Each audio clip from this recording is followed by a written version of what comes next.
Padangokhala padali banja lina, banja la Abengo. Abengo ndi akazi awo adali ndi ana awiri, Chifundo ndi Chifuniro. Anali mapasa. Banja linali la chifundo kwambiri. Ankakhala kutaoni. Khomo la ku nyumba kwawo lidali lotsegola nthawi zonse. Aliyense adalolandiridwa. Ankatumiza mphatso kumudzi kwawo kumangira nyumba zibale awo ndinso kuthandiza ananso okhala moyandikana nawo. Banja la Abengo lidali lokhupuka. Kumakhala bwino ndi anasiyano. Kumawalonjera. Amatero kulangiza ana awo. Aliyense ankawakonda. Komanso pafupi anthu ambiri ankafuna chinthu kwa iwo. Chithandizo. Achimwene mwana wanga akufunika sukulu fees. Achimwe ali ndigere nkoni ndalama. Aneba, tilibe ofa tigawireni. Anthu amapempha.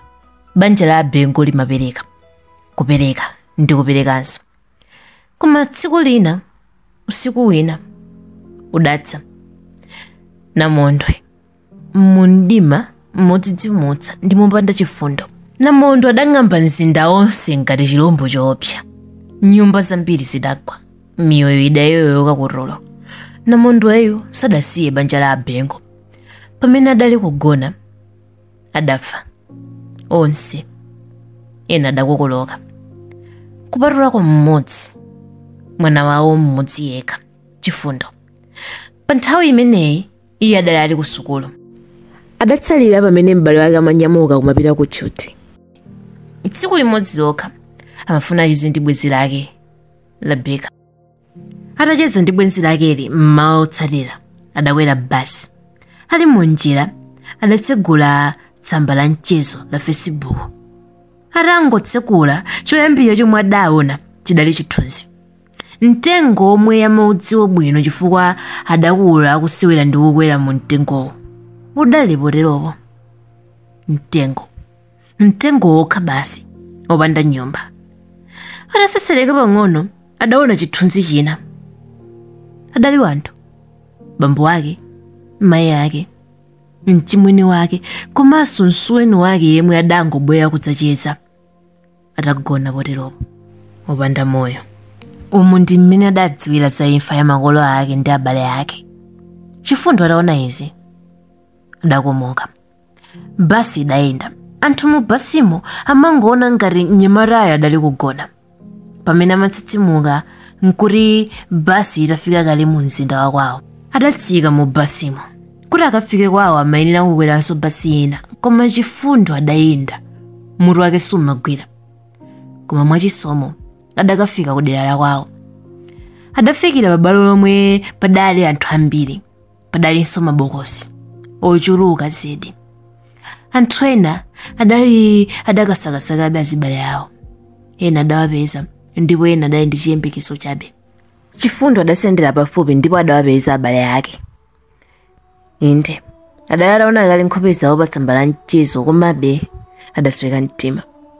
Adatulutsa foni yake mthumba kuti ayimbe foni kwa achibale ake ena poti palibe uyo adamuyimbirako. Asadayimbe adaona ena mwa achibale wali komweko. Ena adafika pamodzi namukumbatira. Ena sadamulabadire nkomwe pazifukwa zodziwa okha. Kenako bambo wina adalankhula. Adali malume ake. Umayenera kufa ndiwe. Mawu adalowawa kwamva. Mwana wanga samenera kupita nawo. Amayenera kukhala ndi moyo ndiyeyo osati iwe. Wafa m'malo mwako. Amalumewa amalankhula izi poganiza kuti banja lino mayenera kufa lonse. Ndipo mwana wawo yemwe adangobwera kudzapemphisa sukulu fees samenera kufa nawo. Zomvetsa chisoni.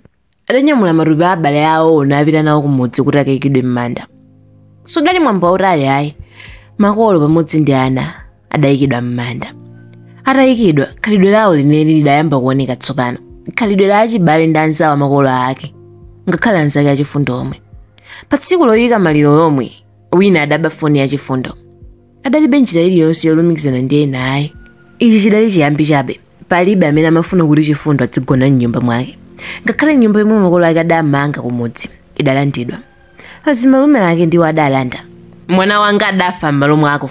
Nditenga nyumba ngati chilepeso. Amarero amalume ake. Anayiwala kuti ingakhale nyumba imwe amakhala kuyambira kale idali yomangitsidwa ndi makolo ake a Chifundo.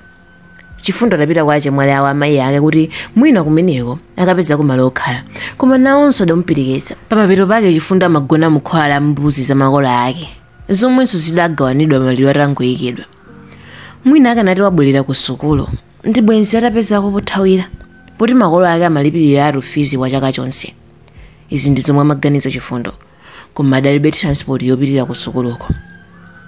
Adafunsa anansi akewo kuti amubwereke ndalama ya transport. Adakananso. Chifundo adalibe umasiye komanso usiwa. Adayesera kulima kuminda ya makolo ake, koma adangoti atamalitsa kusosa, amalume ake adamuwuza kuti sakuyenera kulima pamenepo. Bwanji simunandiwuze muja nditangoyamba, mumadikira ndimalize kaye. Inde, adavomera amalumewo. Mwana wanga udapha tsono mari andisosere ndani oposa iwe. Usadzalimenso bano, si wako mundawo. Ichiso ndi chipepeso. Sha, mwana wanga adafera zaweni. Pamene Chifundo adayesera kuzimangira nyumba ya doti ndi utso, adamugwetsera. Amangomugwetsera, izi zidachitika kangapo. Tsiku lina adabwereka foni kwa munthu wina wa Chifundo yemwe amadutsa m'mudzimo, nayimbira namba yomwe adayilowetsa mwapamtima. Namba ya bwenzi lake Rebecca. Idayitana. Atangoti halo, foni inadulidwa kuchokera kumbali inayo. Adayimbanso, koma Rebecca sadayankhenso.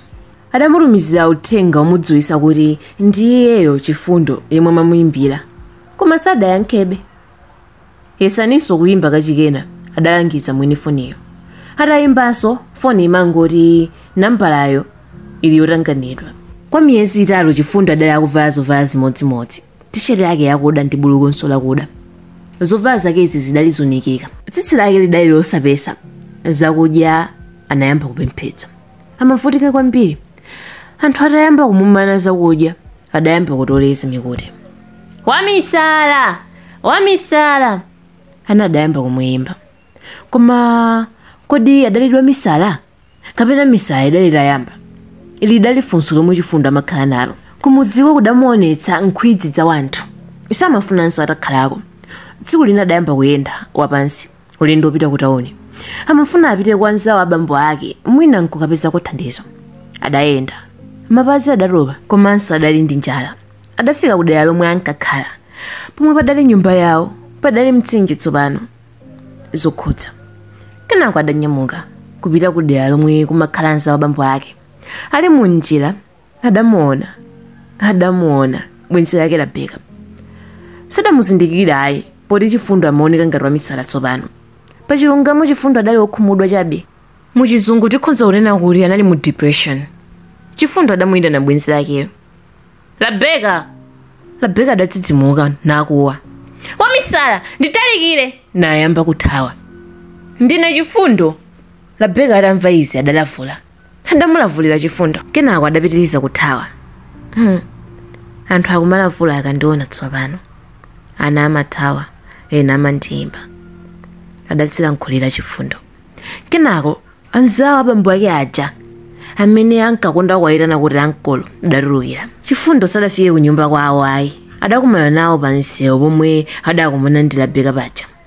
Atawawuza kuti iye adali Chifundo, abambo adamuthamangitsa, namuwuza kuti asayelekeze kuyandikira ku nyumba kwawo. Chifundo adadzimvera chisoni, palibe yemwe amamufuna. Bambo ake a Chifundo ali moyo, adali ndi malo. Kumaloko amamangako nyumba. Sadawawuza ana awo kapena akazi awo kuti akumanga nyumba. Amafuna adzango adzidzimutsa.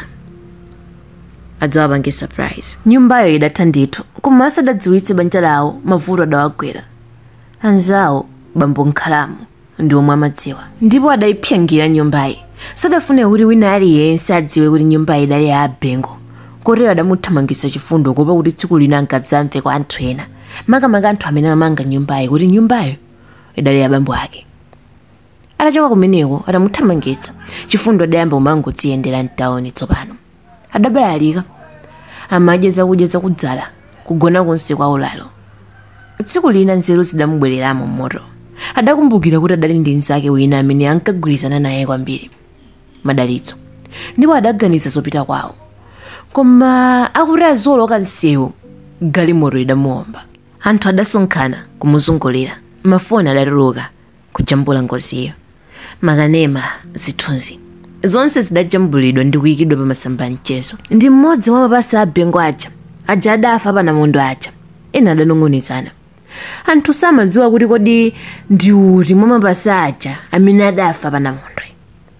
Ngakhale bwenzi lake la Chifundo la Beka sadaulule ayi. Anzake akusukulu atamupatsa ndalama zachipepeso kumupepesa polusa bwenzi lake. La Beka sadazikane ayi, koma adazilandira kuwatsimikizira anthu kuti adali Chifundo yemwe adafa, osati Chifuniro ayi.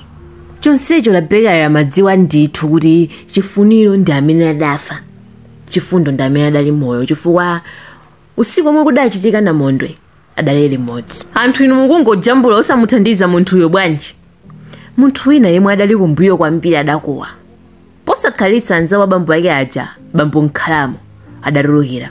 Adali ataona zithunzi pa masamba a mchezo. Adauza anthu kuti amunyamule mnyamatayo amusiye kumbuyo kwa galimoto yawo.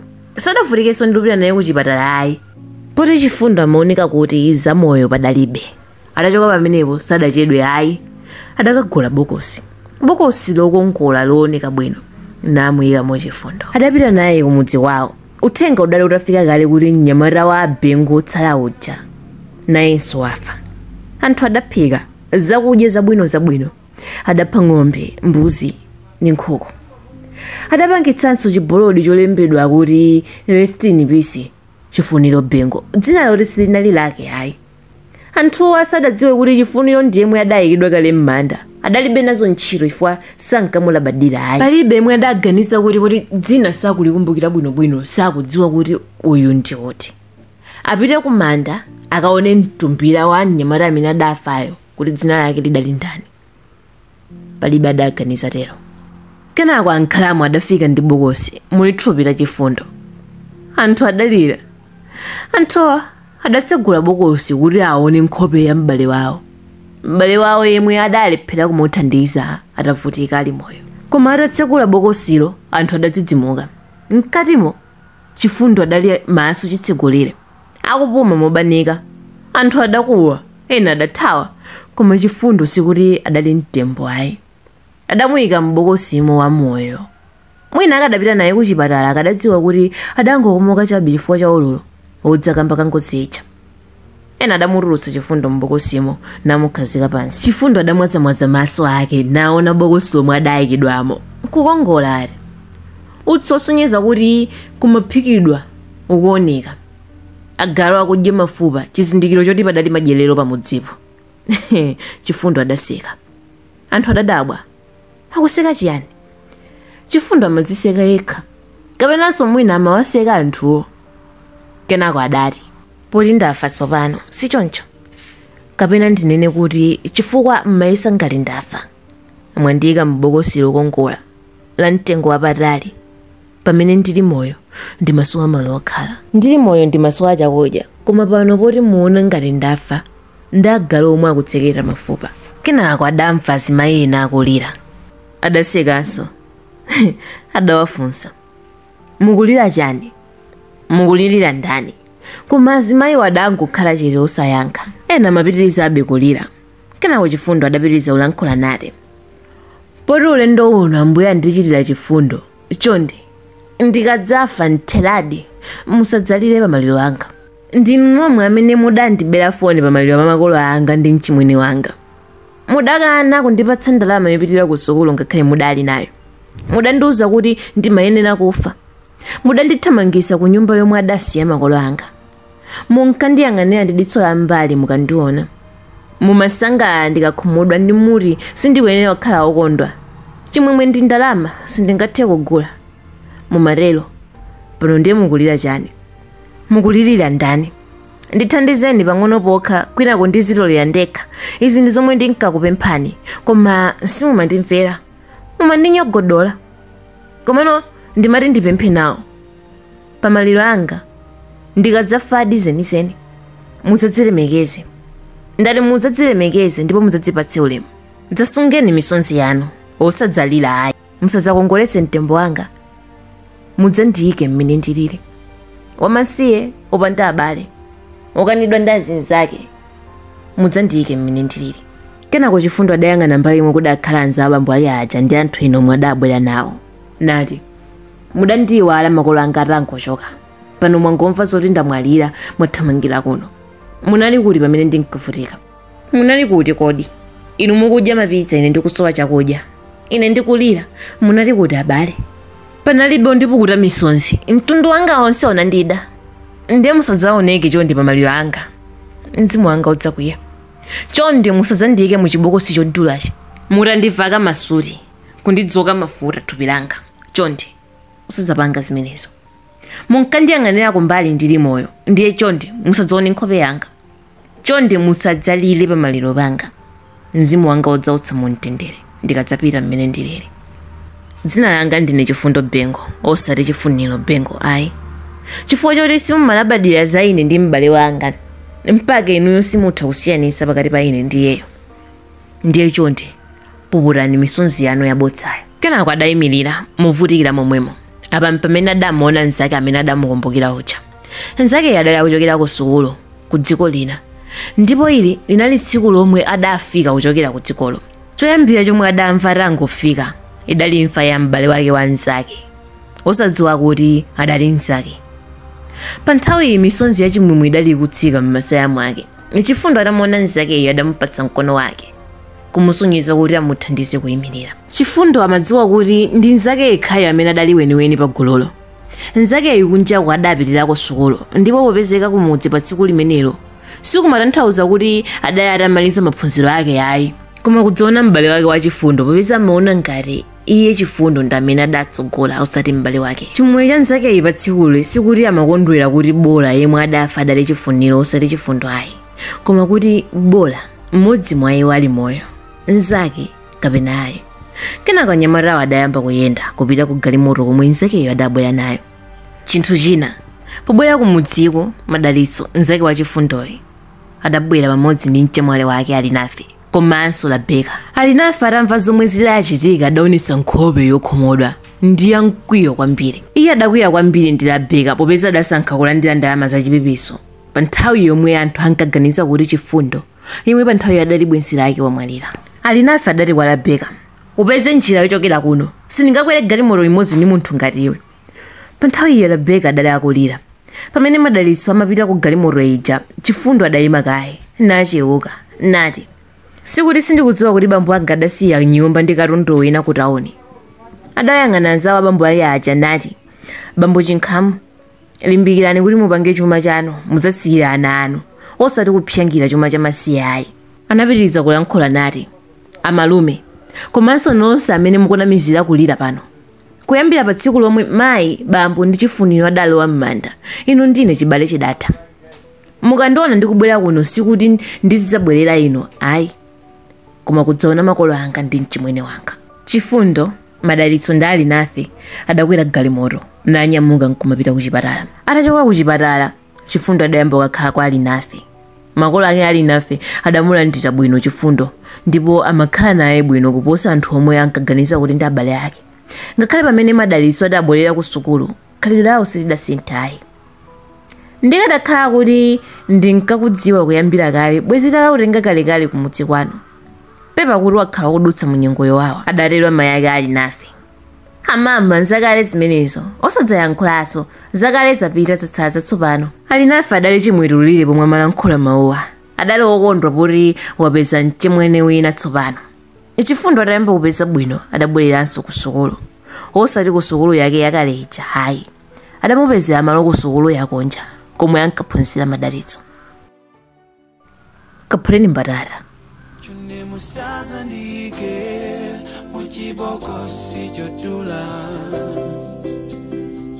Utanivalika masuti kutoka mafuta tupilanga, mukaniang'anira kumbali ndili moyo msadzaone nkhope yanga, chonde musadzalire pamaliro anga, mtima wanga usausa mutendere nikazapita